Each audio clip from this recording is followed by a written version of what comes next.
Quand on parle de cohérence du texte, on parle essentiellement de reprise de l'information et de progression de l'information.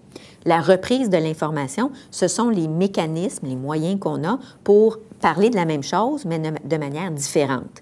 Exemple de moyens de reprise, ça pourrait être les groupes nominaux synonymes, les pronoms qui reprennent de l'information, les expressions qui paraphrasent quelque chose qu'on a déjà dit au moyen d'un seul mot, etc. Donc ça, ce sont des moyens de reprise de l'information. La progression de l'information, ce sont les mécanismes qui font qu'on avance dans le texte, donc qu'on ne redit pas toujours la même chose et qu'on avance dans notre propos. La progression de l'information est travaillée au moyen des marqueurs de relation qui permettent de lier les idées.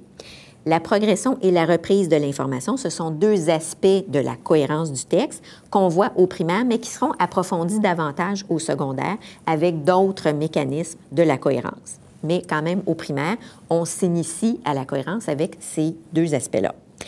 On travaille la cohérence du texte, on peut la travailler à partir de textes faits par des scripteurs experts, donc des textes que les élèves lisent, mais on peut aussi la travailler à partir des textes que les élèves écrivent. Ça nous permet de voir la variété des moyens qu'eux ont utilisés pour reprendre l'information, pour faire progresser leurs propos.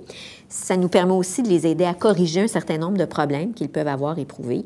Donc, ça les aide à retravailler leur texte et donc à faire un lien entre ce qu'ils lisent, ce qu'ils écrivent et les moyens linguistiques qui permettent d'améliorer leur texte.